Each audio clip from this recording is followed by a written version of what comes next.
우리는 새해 들어서 지금 주님과 동행하는 삶에 대해서 함께 나누고 있습니다. 지난주에는 에녹에 대한 삶을 살펴보았는데 오늘은 노아를 통하여서 주님과 동행하는 삶의 비밀들을 살펴보려고 합니다. 난세에 영웅이 난다는 말이 있죠. 세상이 어지러울 때마다 특별한 사람들을 통하여서 그 역사가 이어져 가는 것을, 또 개변의 역사들이 이루어져 가는 것을 세상 가운데서 우리는 흔히 봅니다. 세상을 살아가면서 노아가 살았던 그 시대도 어지럽고 죄악이 가득한 시대였죠. 그런데 그런 시대일수록 믿음의 사람들의 믿음이 점검이 된다는 겁니다. 증명이 된다는 겁니다. 가끔씩 다른 시대, 다른 환경에서 살면 마치 신앙생활을 잘할 수 있을 것 같고 하나님의 말씀을 더 사모하고 하나님을 더 사랑하고 하나님께 더 헌신된 삶을 살 것 같은 착각이 들 때도 있습니다. 환경이 조금 바뀌었으면 주님을 더 사랑할 텐데, 환경이 조금 더 여유가 있고 환경이 조금만 더 내 마음에 원하는 대로 되면 하나님께서 주신 그 은혜에 더 화답하는 삶으로 나아갈 것 같은 그런 착각이 들 때가 있죠. 그야말로 착각인 겁니다. 다른 시대를 산다고 해서 우리의 믿음이 달라질 것이라는 것은 육체가 우리를 속이는 일종의 속임수라고 이해가 됩니다. 일제강점기 때 예를 드는 겁니다. 일제강점기 때 독립투사로 생활을 하지 못하던 분이 지금에 와서 독립투사가 될 수가 없는 겁니다. 이해가 되십니까? 그래서 지금 우리에게 주어진 삶, 우리에게 주어진 이 시대 가운데 우리가 하나님 앞에서 어떻게 살지는 오롯이 저와 여러분의 몫입니다. 그래서 환경이 어떻게 바뀌면, 인간관계가 어떻게 바뀌면, 하나님께서 나에게 좋은 환경을 주시면 이런 외적인 데서 원인을 찾는 것이 아니라 오히려 어렵고 무질서하고 죄악이 관영한 그 시대 안에서, 우리가 살아가는 이 시대 안에서 하나님의 사람으로 우리의 믿음이 증명이 되는 걸 하나님께서는 저와 여러분에게 요구하시는 겁니다. 어둠이 짙으면 짙을수록 빛은 더 빛을 발하게 되어 있습니다. 그와 같이 노아가 살아가던 그 시대를 6장에서는 이렇게 묘사합니다. 우리 한 절만 보겠습니다. 5절의 말씀을 볼까요? 5절, 6장 5절 같이 보겠습니다. 여호와께서 사람의 죄악이 세상에 가득함과 그의 마음으로 생각하는 모든 계획이 항상 악할 뿐임을 보시고. 아멘. 하나님의 아들들이 자기 마음에 원하는 대로 사람의 딸들과 결혼함으로 인해서 이 세상에 말하는 영걸이라고 표현을 할 수 있습니다. 근데 비림들이 나오게 되고 이 세상은 죄로 가득 차게 됩니다. 그래서 하나님께서는 사람을 만드신 것을 후회하였다고 이렇게 표현을 하는데, 하나님께서는 다른 역사를 써가기로 마음에 작정을 하시고 모든 홍수로 이 세상을 심판을 하시고 다시 노아로부터 다시 시작하고자 하십니다. 그 어두운 세상 안에서 하나님께서는 노아라는 한 사람을 통해서 하나님의 역사를 이루어 가고자 하시는 겁니다. 그렇다면 노아는 그 시대 가운데서 어떤 사람이었기에, 어떻게 살았기에 하나님께서 그에게 은혜를 주시고 그가 하나님 앞에 동행하며 살 수 있었고 그를 통하여서 새로운 역사를 쓸 수 있었을까? 그 부분에 대해서 우리가 살펴보도록 하겠습니다. 여러분, 우리가 신앙생활을 하며 있어서 신앙의 여정이라고 표현을 하죠. 구원의 서정이라고도 표현을 하는데 이 선후 순서에 대해서 바르게 이해하는 것은 굉장히 중요한 겁니다. 예를 들어서 은혜와 믿음과 구원의 관계에 있어서도 그렇습니다. 우리는 마치 때론 우리의 믿음으로 인해서 구원을 받은 것이라고 생각할 때가 있는데, 믿음으로 구원을 받는 것은 맞지만 그러나 믿음보다 선재하는 것이 뭡니까? 하나님의 은혜입니다. 은혜가 먼저 주어지고 그 믿음을 하나님께서 우리에게 선물하고 그 믿음으로 구원을 받게 되듯이, 우리가 노아가 하나님과 동행하였다는 그 부분에 초점을 너무 맞추고 노아가 의인이었고 당대의 의인이었고 완전한 자고 노아라는 사람의 초점을 맞추다 보면 하나님께서 일하시는 그 순서를 혼돈하게 됩니다. 노아가 하나님과 동행할 수 있게 된 이유, 그가 완전한 자로서 그 시대를 살아가게 된 이유에 대해서 8절에서 우리에게 이렇게 설명을 합니다. 8절 한번 보겠습니다. 우리 같이 읽겠습니다. 그러나 노아는 여호와께 은혜를 입었더라. 선후 순서에 대해서 먼저 말씀을 드리면 하나님께서 그 시대 가운데 노아에게 은혜를 먼저 주셨습니다. 노아에게 은혜를 주셨고 노아는 은혜 받은 자로서 그 시대 안에서 완전한 자로 살기를 힘쓴 것이고 그 완전한 자로 힘씀으로 인해서 그에게는 하나님과 동행하는 은혜가 주어진 겁니다. 그가 은혜 받은 자로서 완전한 자로 살려고 하고 하나님과 동행하려고 하는 그 과정에서 하나님께서는 노아에게도 지속적인 은혜를 주시고 그 은혜가 노아로 하여금 하나님과 또 완전한 자로 살게끔 하고 동행하게끔 하고 하는 이런 선순환이라고 우리가 표현을 하죠. 선순환의 역사가 일어나는 겁니다. 은혜가 늘 선재하는 겁니다. 노아가 어떤 사람이어서 하나님께서 그에게 은혜를 베푸신 것이 아니라 하나님께서 노아에게 은혜를 베푸셨기 때문에 노아가 그 시대 가운데 혼돈하고 죄가 관행한 그 시대 가운데 완전한 자로서 살 수 있었던 것입니다. 여기서 말하는 완전하다는 표현은 구별된 삶을 말합니다. 상대적인 완전함입니다. 의인이라는 이 표현이죠.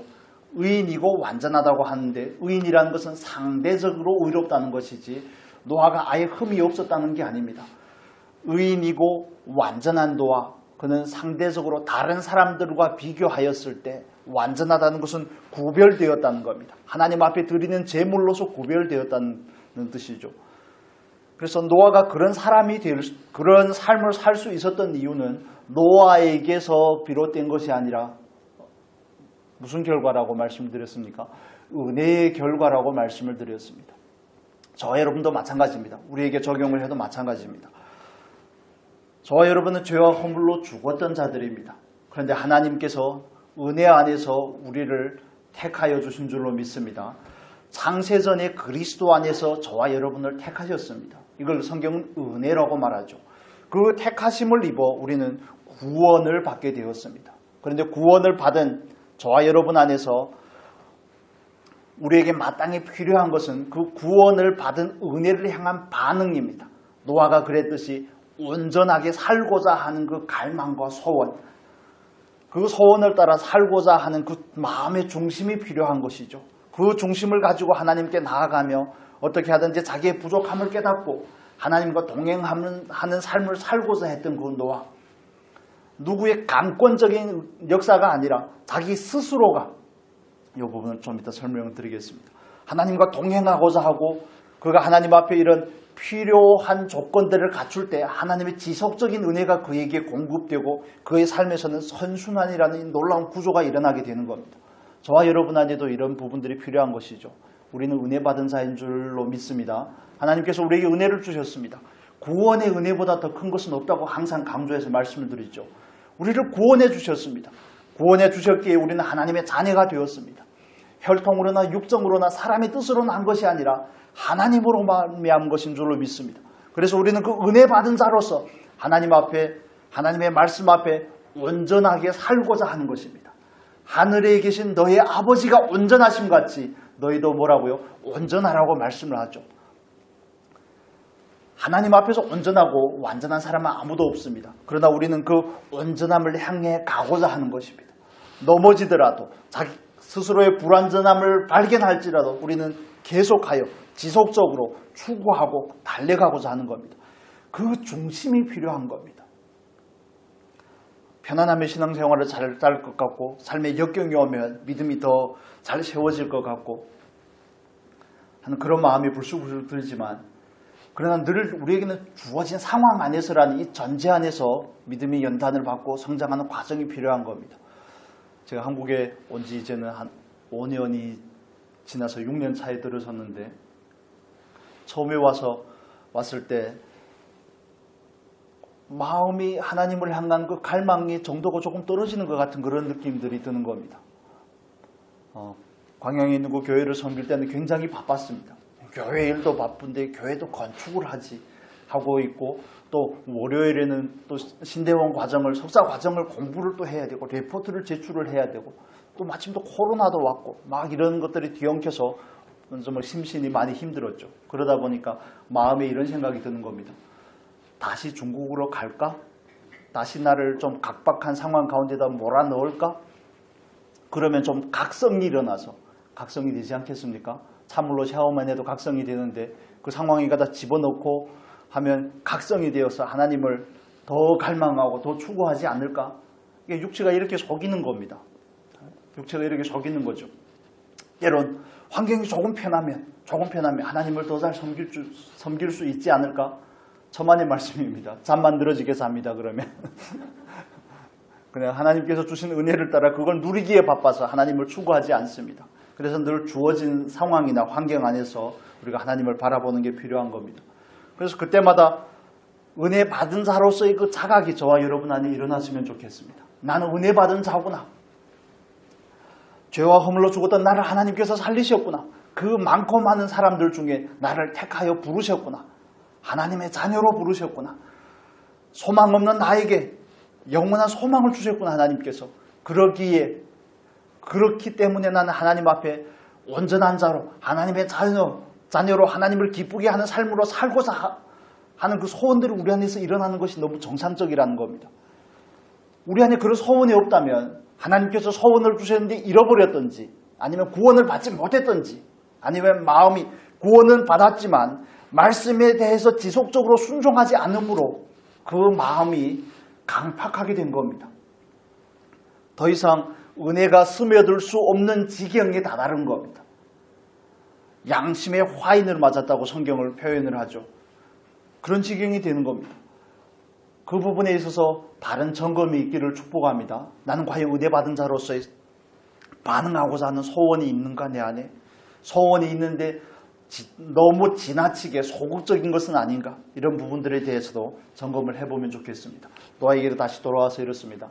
노아는 은혜를 받았습니다. 그래서 그 세대 가운데 은혜 받은 자로서의 노아가 하나님 앞에 완전한 자로 살고자 합니다. 상대적인 완전함 가운데서 하나님을 바라보고 하나님의 말씀 안에 거하고자 합니다. 하나님과 동행하고자 합니다. 그런 노아에게 하나님께서 은혜를 더하여 주실 수밖에 없습니다. 의인은 어떻다고요? 시편 1편의 말씀을 따르면 의인은 형통합니다. 의인에게는 은혜가 있습니다. 의인과는 하나님께서 은혜를 주실 뿐만 아니라 하나님께서 그와 동행하시는 축복이 그에게 있습니다. 노아에게도 그런 선순환이라는 구조가 있었던 것처럼 저와 여러분의 삶에도 그런 은혜가 있기를 축복합니다. 그래서 늘 우리에게서 이유를 찾는 것이 아니라 하나님의 은혜에서 시작하는 겁니다. 하나님께서 은혜를 주시면 은혜에 반응하고자 하는 우리가 되어야 됩니다. 은혜에 반응하고자 할 때 하나님께서는 은혜에 반응할 수 있도록 은혜에 은혜를 더하십니다. 은혜가 은혜를 부르는 겁니다. 은혜 받은 자로서 살고자 하는 그 소원이 하나님께서 은혜를 더하실 수 있는 계기를 마련해 드리는 겁니다. 우리 고린도 후서의 말씀 잠깐 볼까요? 고린도 후서. 성경이 우리에게 말씀하는 일관적인 원칙은 똑같습니다. 고린도 후서 8장 보겠습니다.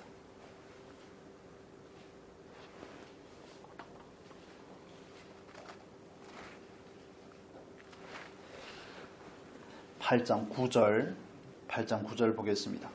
우리 주 예수 그리스도의 은혜를 너희가 알거니와 부요하신 이로써 너희를 위하여 가난하게 되심은 그의 가난함으로 말미암아 너희를 부요하게 하려 하심이라.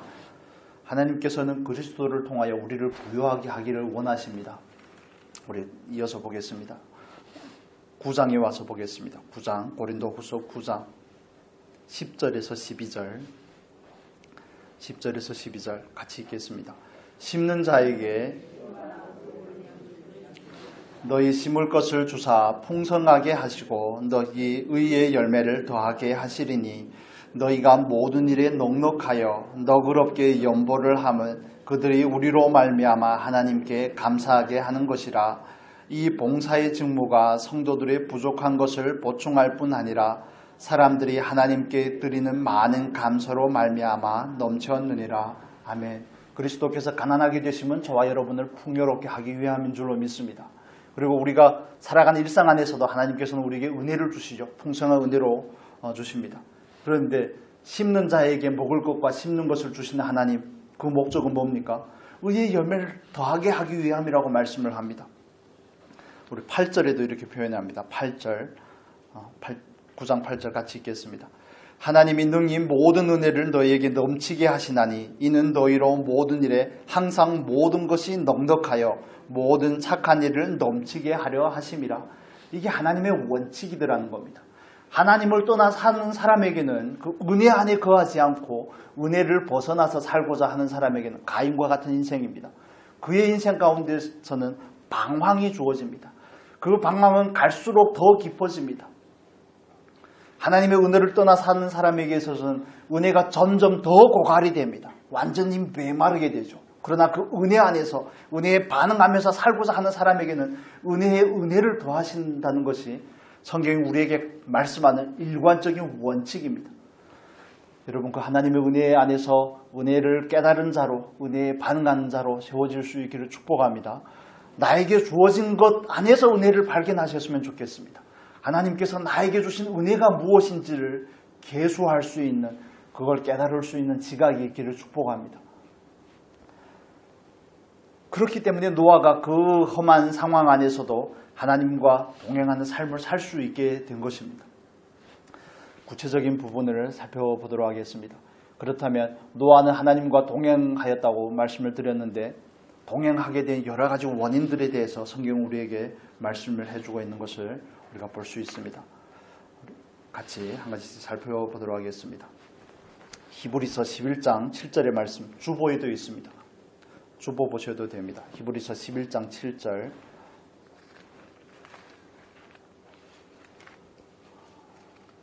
우리 같이 읽겠습니다. 히브리서 11장 7절 믿음으로 노아는 아직 보이지 않는 일에 경고하심을 받아 경외함으로 방주를 준비하여 그 집을 구원하였으니 이로 말미암아 세상을 정죄하고 믿음을 따르는 의의 상속자가 되었느니라.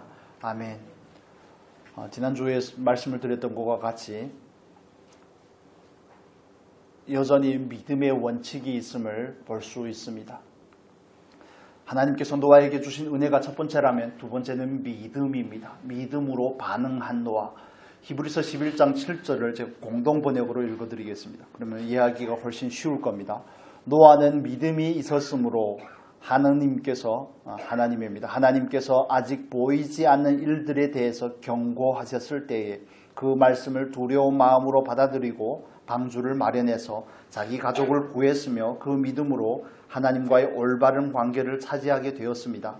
그리고 믿지 않은 세상은 단죄를 받았습니다. 여기서 말하는 히브리서 11장 7절에서 말하는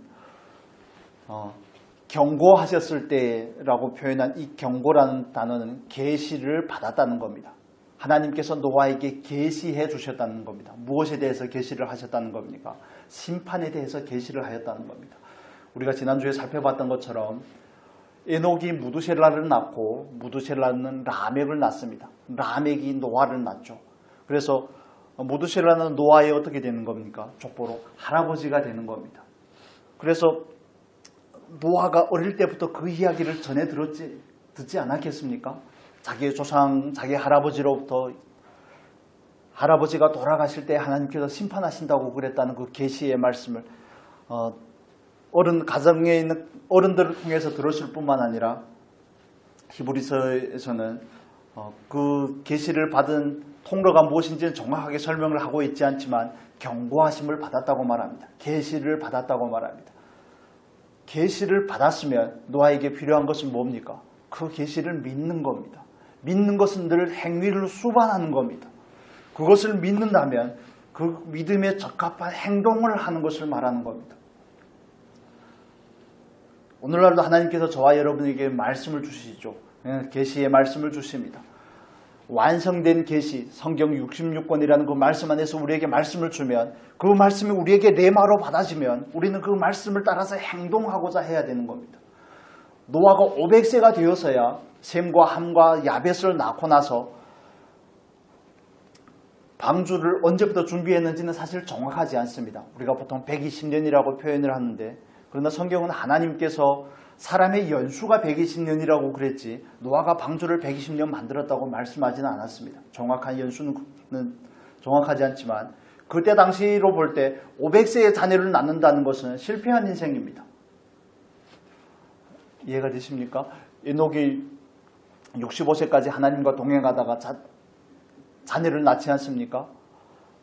그 기준으로 볼 때 500세가 되었어야 자녀를 낳았다는 것은 실패한 인생이죠. 그러나 겉으로 보기에는 실패한 인생인 노아에게 하나님의 계시가 임하고 그가 하나님의 심판이 있을 것을 알고 나서 방주를 준비했다는 데 포인트가 있는 겁니다. 세상의 기준이 어떠하든지 하나님의 말씀에 어떻게 반응하는가를 따라서 의로운 사람과 하나님의 말씀을 거역하는 사람이 나뉘게 되는 겁니다. 노아가 얼마만한 기간을 하나님의 말씀을 따라 방주를 예비했는지는 정확하지 않지만 분명한 것은 하나님의 계시가 그에게 임하자 그는 그 계시를 믿고 믿음을 따라 행동했다는 겁니다. 방주의 규모가 어마어마하지 않습니까? 성경에서 말하는 1규빗이라는 것은 이 팔꿈치에서 엄지, 중지까지 이 길이를 말합니다. 그래서 보통 45cm에서 65cm 이렇게 기준이 다 다릅니다. 팔 길이가 다 다르지 않겠습니까? 그래서 45에서 여러분 집에 가면 또 재보시면 여기서부터 여기까지 1규빗입니다. 그래서 계산하기 쉽게 45에서 65 이 정도로 이해하는데 50cm로만 계산을 하면 50으로 계산을 한다 할 때 노아 방주의 길이가 300규빗이죠. 150m입니다. 축구장보다 훨씬 더 크죠. 넓이는 25m입니다. 넓이가 25m고 높이는요. 높이는 15m입니다. 그래서 그 3층으로 나눈 거 아닙니까? 오늘날 기준으로 말하면 아파트 몇 층 높이입니까? 한 층이 3m가 안 되죠. 한 2m 50이라고 할 때는 한 6, 7층 높이가 되는 겁니다. 그만큼의 방주를 나무로 만들었습니다. 쇠로 만든 게 아니라 오늘날처럼 기술이 좋아서 부어서 만들고 갖다 붙인 것이 아니라 하나님께서 지정하신 나무로 고페르 나무죠. 잣나무라고 예전 성경은 번역이 되는데 그 나무를 가지고 방주를 만들었습니다. 하나님께서 말씀하신 재료를 가지고 하나님께서 말씀하시는 규격을 따라 꼼꼼하게 그 평생의 경고하심을 받고 나서 계시를 받고 나서 그에게 주어진 모든 삶은 방주를 만드는 데 올인한 삶입니다. 다른 것을 하지 않았습니다. 그래서 노아에게서 우리가 발견할 수 있는 것, 그가 어떻게 하나님과 동행할 수 있었을까? 첫 번째 비밀은 뭐라고요? 믿음입니다. 계시하심을 받아 믿음으로 반응하는 삶입니다. 믿음을 따라 행동하는 삶입니다. 믿음을 따라 행동하는 그에게 하나님께서 동행하실 수밖에 없습니다. 그는 하나님과 동행하며 자녀들과 함께 그 방주를 만드는 일에 평생을 쏟아부었습니다. 우리 창세기로 돌아와서 조금 더 보겠습니다. 창세기 6장 21절부터 보겠습니다. 21절 같이 읽겠습니다. 너는 먹을 모든 양식을 내게로 가져다가 저축하라. 이것이 너와 그들의 먹을 것이 되리라. 너는 먹을 것을 먹을 수 있는, 저기는 공동번역으로 되어 있네요. 너는 먹을 모든 양식을 내게로 가져다가 저축하라. 이것이 너와 그들의 먹을 것이 되리라. 여기서 말하는 그들은 누굽니까? 동물들을 말하죠. 동물들을 말합니다. 정결한 짐승은 암수 한 쌍씩, 7쌍씩이죠. 그리고 보통은 암수 한 쌍씩, 그 많은 동물, 오늘날의 통계를 따르면 동물의 종류 가지수가 17,000가지에 이릅니다. 암수 한 쌍씩. 뭐 어떻게 들어가는지 그런 부분들에 대해서 구체적이지는 않지만, 그러나 노아 일가가 먹을 양식뿐만 아니라 짐승들이 방주에서 먹을 것까지 준비를 했다는 겁니다.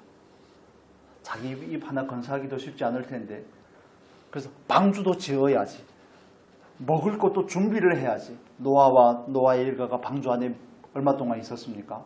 1년하고도 열흘 더 있었습니다. 1년치 양식을 준비한다는 거, 자기 먹을 것뿐만 아니라 짐승들이 먹을 것까지 준비한다는 거, 여러분 같으면 하실 수 있겠습니까? 저는 포기했을 것 같은데, 저는 이 부분이 굉장히 마음에 와 닿았습니다. 노아가 방주를 준비하며 음식을 준비하면서 푸념을 하지 않았을까 하는 이런 생각도 하게 되었는데, 그러나 그 동행이라는 단어를 보면 그렇지 않았다는 것을 알 수가 있습니다. 6장 9절에서 말하는 노아가 하나님과 동행하였다는 것은 히브리어에서 특이한 표현 중에 하나입니다. 단어의 뜻은 동행이라는 것은 함께 걷다는 뜻이지만 그러나 히브리어는 그 각 단어마다 표현하는 어조가 있습니다. 표현하는 문장의 일종 문법적인 형태인데 잘 이해하지 못하더라도 알아들어 주셨으면 좋겠습니다. 히트 파엘이라는 그런 형태가 있습니다. 이것은 스스로 했다는 겁니다. 이해가 되십니까? 하나님께서 그에게 계시한 말씀을 그는 믿고 하나님께서 그에게 강요하여서 한 것이 아니라 노아가 스스로 기뻐서 그 일을 했다는 겁니다. 그 기쁨이 어디에서 왔을까요? 하나님께서 이 세대 가운데 나를 부르셨다는 거기에서 비롯되지 않았을까를 생각합니다. 방주를 만들다 지치고 음식물을 준비하다 지칠 때 그가 다시 생각한 것은 그 자리로 돌아가서 그 은혜를 다시 묵상하지 않았을까를 생각하게 되는 겁니다. 저와 여러분이 신앙생활하며 하나님을 사모하고 하나님의 말씀 앞에 앉고 하나님을 예배하고자 하는 그 동기는 어디에서 옵니까? 그 은혜 안에 앉을 때 비로소 스스로 하고자 하는 마음들이 생기는 겁니다. 다른 사람의 권면도 필요하겠지만 그러나 근본적인 것은 하나님의 은혜에 앉을 때 그것이 다시 회복이 되는 겁니다. 그래서 노아가 하나님과 동행할 때 그는 억지로 동행한 것이 아니라 스스로 동행하였습니다. 스스로 자기가 원하여서 그는 끊임없이 하나님과 동행한 것입니다. 그리고 그가 하나님과 동행한 것은 에녹이 그랬던 것처럼 지속적으로 동행하면서 그 일들을 했다는 겁니다. 한 번 함께 하는 것이 아니라 지속적으로 그 일을 하고 하나님 앞에서 같이 걷는 삶을 경험하였다는 겁니다. 먹고 자고 일하고 하는 그 모든 과정 가운데 그는 하나님과 동행하였음을 볼 수가 있습니다. 그리고 그가 동행하는 그 의미에는 하나님과 그 끊임없는 교제가 있었음을 그 히트파일이라는 그 표현에 다 포함이 되어 있습니다. 스스로 했습니다. 지속적으로 했습니다. 하나님과 교제 가운데 했습니다. 그래서 하나님과 동행하는 그 비밀이 그 단어 한데 다 포함이 되어 있다고 해도 과언이 아닌 겁니다. 믿음으로 하나님께서 그에게 먼저 계시로 주셨습니다. 그가 믿고 행동하였습니다.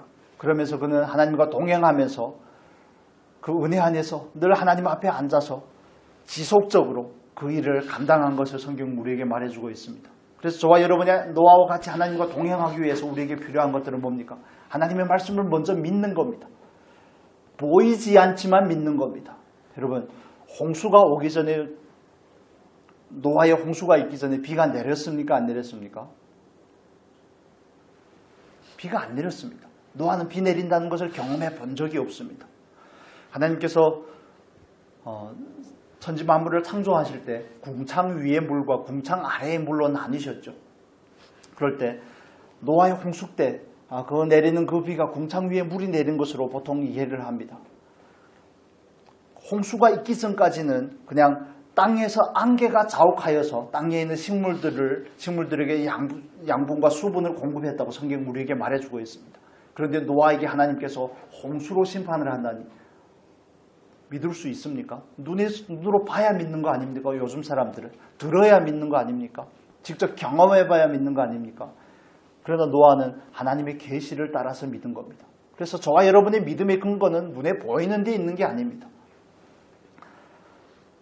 우리의 믿음의 확정적인 근거는 하나님의 말씀에 있습니다. 그래서 믿음이 흔들릴 때마다 말씀 앞으로 돌아와야 되는 겁니다. 믿음이 흔들릴 때마다 어떤 다른 것을 바라고 다른 것을 추구하는 것이 아니라 가장 근본적인 하나님의 계시 앞으로, 계시된 말씀 앞으로 돌아와야지 그 믿음이 다시 중심을 잡을 수 있는 겁니다. 보지도 않았는데 노아는 믿었습니다. 그래서 그런 것을 성경은 믿음이라고 말하는 거죠. 믿음은 뭐라고요? 바라는 것들이 실상이라고 말합니다. 보지 못하는 것들이 증거라고 말하죠. 그래서 믿음의 근거는 하나님의 말씀에 있습니다. 비 내린다는 사실이 무엇인지를 전혀 경험해 보지 못한 노아였지만 그 사실을 믿고 그는 그 믿음을 따라서 행동하며 하나님과 동행하며 하나님께서 그에게 맡기신 모든 일들을 하였음을 우리가 볼 수 있습니다. 노아가 하나님과 동행하게 된 한 가지 또 이유는 반복되는 부분이지만 하나님께서 노아에게 말씀하셨다는 겁니다. 다른 의미로 말하면 노아가 하나님과 교제가 있었다는 겁니다. 하나님께서 말씀하시면 노아가 들을 수 있어야 되지 않겠습니까? 하나님께서 말씀하시는데 노아가 듣는다는 것은 노아가 하나님과의 교제가 있었다는 것을 의미하는 겁니다. 그러면 하나님은 어떤 사람과 교제를 하기를 원하십니까? 어두움 가운데 거하지 않는 사람이죠. 어두움 가운데 거하지 않는 사람. 요한일서의 말씀을 보겠습니다. 요한일서 1장 7절의 말씀을 보겠습니다. 1장 7절 같이 읽겠습니다. 그가 빛 가운데 계신 것 같이 우리도 빛 가운데 행하면 우리가 서로 사귐이 있고 그 아들 예수의 피가 우리를 모든 죄에서 깨끗하게 하실 것이요. 아멘. 하나님은 빛이시라 하고 말씀을 합니다. 그가 빛 가운데 계신 것 같이 우리도 빛 가운데 행하면, 죄가 있을 때마다 그때그때 회개하고 하나님 앞에 나아가 사귐의 자리로 나아갔음을 노아의 삶을 통해서 알 수 있습니다. 그래서 하나님께서 노아에게 말씀하면 노아는 그걸 알아먹은 겁니다. 이해가 되십니까? 교통이 있었다는 겁니다. 교제가 있었다는 겁니다. 하나님의 말씀이 그에게 들렸고 그는 하나님과 서로의 커뮤니케이션이 되었다는 겁니다. 저 여러분의 삶에도 이런 은혜가 있었으면 좋겠습니다. 하나님과 교제하는 삶, 얼마나 복된 삶인지 모릅니다. 때로는 하나님께서 말씀해도 듣지 못하고 분별되지 않고 깨닫지 못하고, 사실 그런 게 가장 안타까운 상황인 겁니다. 그리고 마지막으로 한 가지만 더 살펴보겠습니다. 22절의 말씀을 보겠습니다. 창세기 6장 22절 같이 읽겠습니다. 노아가 그와 같이 하여 하나님이 자기에게 명하신 대로 다 준행하였더라. 아멘. 노아가 그와 같이 하여 하나님이 자기에게 명하신 대로 다 준행하였더라. 노아는 말씀에 순종하였습니다. 처음에 말씀을 드렸던 것처럼 선순환적인 구조는 이렇게 일어나는 겁니다. 노아는 하나님의 계시를 받고 믿음으로 행동했습니다. 그 믿음으로 행동한 것은 22절에는 이렇게 표현하죠. 다 준행하였더라. 무엇을 시키며 무엇을 하였더라. 그날이 언제일지를 모르지만 그는 준비하는 마음으로 살았더라는 것을 의미하는 겁니다. 그래서 그 홍수가 왔을 때 노아가 살아남을 수 있는 이유 어디에 있습니까? 그 말씀을 다 준행하였기 때문에 그렇습니다. 하나님께서 방주를 만들라고 한 양식대로 만들었습니다. 그 구조대로 만들었습니다. 그 재료로 만들었습니다. 여러분, 방주라는 것은 배가 아닙니다. 우리가 자꾸 중국어로 번역이 되었기 때문에 방주 하니까 자꾸 배로 연상을 하는데 그냥 박스입니다. 노아가 노아를 갈대 상자에다 넣지 않습니까? 노아가 아니라 모세를 갈대 상자에 넣지 않습니까? 미리암이 모세를 갈대 상자에다 넣었던 것처럼 영어 성경에는 똑같이 되어 있습니다. 박스로 되어 있습니다. 히브리어 성경에도 원어가 똑같습니다. 그런데 그 박스는 기동장치가 없습니다. 노가 없고 닻이 없습니다. 어디로 어떻게 가야 되는지도 모릅니다. 그건 오롯이 생명을 보존하기 위해 있습니다. 오늘날의 배를 만드는 기술자들도 말합니다. 이 비율로 만든, 노아 방주의 그 비율로 만든 배가 안정성이 최고라는 겁니다. 그걸 노아가 어떻게 알았겠습니까? 공학이 있었겠습니까? 하나님께서 알려주니까 만들었죠. 노아가 만들다가 너무 지쳐서 300규빗으로 하지 말고 299규빗으로 바꿀까? 이런 생각으로 하고 했다면, 안팎을 역청으로 칠하라고 그러는데 자기 마음대로 자기가 원하는 것을 갖다 칠했다면 어떻게 되겠습니까? 그래서 우리가 하나님의 말씀을 1.1억이라도 존중하고자 하는 마음의 태도가 중요하다는 겁니다. 우리 유소년부에서 지금 하나님의 성품 하면서 거룩함 이런 내용을 나누는 것 같은데, 그런 마음의 자세가 중요한 겁니다. 다 준행하였더라. 성경은 왜 다 준행했다고 그랬을까? 노아가 완벽했다는 것이 아니라 하나님께서 말씀한 것을 모든 말씀에 대해서 무겁게 여겼다는 것을 의미하는 겁니다. 성막을 지을 때도 하나님께서 양식을 계시하고 한데 모세는 그걸 또 고지고대로 똑같이 따라합니다. 그 규격이며 원재료며 모양이며 모든 것도. 그래서 우리에게 필요한 것은 하나님의 모든 말씀에 대해서 순종하고자 하는 그 태도입니다. 그런 사람에게 하나님께서 은혜를 안 주면 이상한 일이 아니겠습니까? 하나님께서 그와 함께 하지 않으면 이상한 일이죠, 오히려. 그래서 우리가 하나님이 왜 나에게 은혜를 주시지 않고 왜 나와 동행하지 않습니까? 나는 왜 하나님께서 나와 함께 하는 것을 느끼지 못하겠습니까? 이렇게 항변하기 전에 스스로의 삶을 돌아다 봐야 되는 겁니다. 나는 하나님께서 나에게 계시로 주신 말씀, 레마로 주신 말씀에 대해서 그것을 믿고 순종하고자 하는가? 나는 그 말씀을 정말 무겁게 여기는가? 노아가 그 받은 계시를 두려워하였다는 것처럼 그 받은 계시에 대해서 경외하는 마음을 가지고 하나님의 말씀에 반응했던 것처럼 나는 그런 마음을 가지고 있는가? 나는 하나님과 커뮤니케이션을 하기 위해서, 교통하기 위해서 죄를 회개하는 일에 급한가? 정말 마음을 늘 경성하게 깨워서 하나님과 교제하는 일에 힘쓰는가? 이런 부분들을 살펴봐야 되는 겁니다. 다른 사람은 되는데 나는 왜 안 됩니까? 이렇게 푸념하기 전에 먼저 하나님 앞에 나아가서 스스로를 점검하는 은혜가 있었으면 좋겠습니다. 노아의 이름이 그 뜻과 똑같습니다. 하나님과 동행하니까 당연히 뭐가 주어질까요? 안식이 주어집니다. 누림이 주어지죠. 노아흐라는 단어는 안식이라는 의미를 가집니다. 그래서 저와 여러분에게 있어서도 그런 축복이 있었으면 좋겠습니다. 정말 주어진 말씀에 대해서 한 주간 동안 열심히 씨름을 해보셨으면 좋겠습니다. 다시 반복해서 들으시고 목장에서 그렇게 전도사님 그런 권면을 하신다고 저에게 보고를 해주셨는데 그 말씀을 월요일 날이면 주일 날의 말씀을 한번 다시 들어보고 놓친 게 없는지 한번 다시 듣고 다시 묵상하고 나에게 주신 말씀을 다시 체크하고 그 말씀을 따라서 실천하고자 하고 그 말씀을 따라 기도하고 안 되는 부분은 하나님 앞에 맡기고 하는 이런 중심들을 하나님께서 기뻐하시는 겁니다. 여러분, 다윗이 하나님의 마음에 합한 자가 되었습니다. 왜 사울이 아니고 왜 다윗일까요? 왜 솔로몬이 아니고 왜 다윗일까요? 솔로몬은 하나님 앞에 일방적으로 사랑받은 자일지는 모르지만 그러나 다윗은 하나님의 마음에 합한 자라는 자가 된 것입니다. 왜 그렇을까요? 하나님께서 그에게 주신 은혜를 따라 그는 늘 그 은혜를 따라 살고자 하는 사람이기 때문에 그렇습니다. 그렇기 때문에 다윗에게는 늘 은혜가 있는 것입니다. 우리가 다음 주에 살펴볼 요셉에 관한 부분도 마찬가지죠. 똑같은 원리를 성경에서는 우리에게 반복해서 말하고 있습니다. 똑같은 하나님, 똑같은 예수 그리스도를 믿고 한 분이신 예수 그리스도를 믿고 그 보혜사 성령이 다 저와 여러분 안에 똑같이 거하시는데 왜 우리의 누림에는 차이가 있고 우리의 동행함에는 차이가 있습니까? 그 이유가 어디에 있습니까? 스스로에게서 분별하고 점검을 해봐야 되는 것입니다.